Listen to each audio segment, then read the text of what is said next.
say, I've been reading this book, man, for the last couple of days. I want y'all to check it out. Those who read and those who don't read, still read it for enlightenment and also to get knowledge. This new book I've been reading called The New Jim Crow. This book was actually produced about 10 years ago, but lately I just been up on my book game, you know what I'm saying, researching and getting enlightenment on a lot of things, because knowledge sometimes, well, to me, is fun, you know, to gain that knowledge of things that you don't know or never was taught to you. Because things that people don't want you to know, they definitely won't tell you. So in this book, The New Jim Crow, it speaks on how slavery actually moved from taking the chains off your wrists and your shackles off your feet to actually putting them on your mind. And that was very interesting to me. So it really caught my attention. And I read this passage in this book, The New Jim Crow. And it was explaining how wordplay and being taught certain things from a child up to an adult, how it would program you into believing certain things. Meaning that if I told you that I needed you to come work for me for a week, and out of that week you work for me, I need you to work 8 hours, correct? From Monday to Friday, those 8 hours will grant you 40 hours of actual time worked with this company or whatever it may be. I want you to follow me. Out of those 40 hours worked, I could never get you to work 8 hours if I only told you it was a certain amount of hours in a day. Now, if I had to ask you how many hours it was in a day, I'm pretty 99% of people would tell me it's 24 hours in a day. Which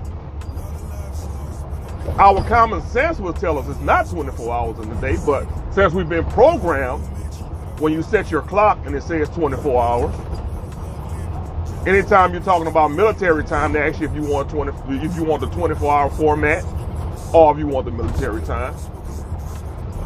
So those things that keep drilling in your head, 24 hours, 24 hours, 24 hours, plus the saying, you have the same 24 hours I have, why don't you have what I have? It's not 24 hours in a day. It's only 12 hours in a day. It is a 24-hour cycle, meaning that it's 12-hour days, 12-hour nights.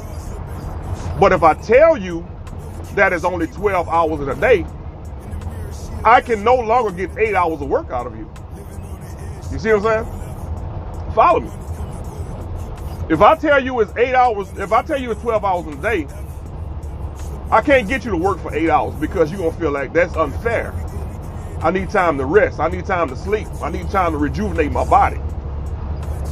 But if I tell you that it's 24 hours in a day and I tell you to only work 8 hours, you feel like that's a fair deal.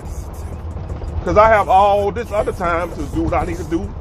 Rest, sleep, play, and do whichever. And this is how they have taken the slave mentality of the chains and working you in the field and actually put it in your brain and shackled that. And got us to do a lot of things in corporate America or in life and telling us it's the American dream. Because there's no way in God's creation that if I'm only working 12 hours, or if it's 12 hours, only 12 hours in a day, and I work Monday through Friday at 60 hours, I'm still going to be enlightened to give you 40 hours out of that 60. That is slavery. Now, once you get paid, because you got to understand, even though the slaves worked in the fields and they got beaten, raped, and all these other things, they still was fed. They still had food. They still had water. So that was their reward. So your reward is a paycheck. So when you're rewarded that paycheck, you're further enslaved because you have Social Security, you have FAC or federal tax, you have all these taxes that's taxing you on the monies that you just received from that 40-hour, basically a standard 40-hour work week. So that's going to eliminate at least another 30% of your income. Now, the way that I stimulate you to keep coming to work, I'll sell you this American dream. If you have this certain type of car, you live in a lifestyle. Oh, if you buy a house, then you have made it. Because now you have succeeded in the American dream of owning a home, which still further enslave you because you never own your home. I don't give a damn if you pay for the home and you pay it out. The home is $200,000 and you go get them $200,000 cash. You never actually own that home because you can never own the land. Even if you buy land, you never own that land. Land cannot be bought in the U.S. It only can be leased because it's taxed. So therefore, if the home sit on top of the land and you don't pay the tax on the land, your home becomes collateral. You see what I'm saying?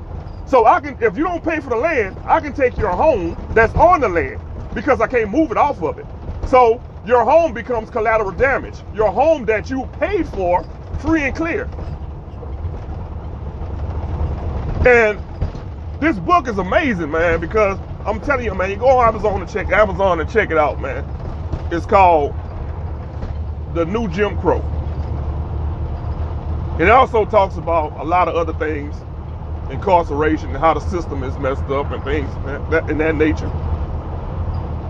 But I found that it was very interesting of how that was actually narrated in the book of saying the 12 hours and the 24 hours.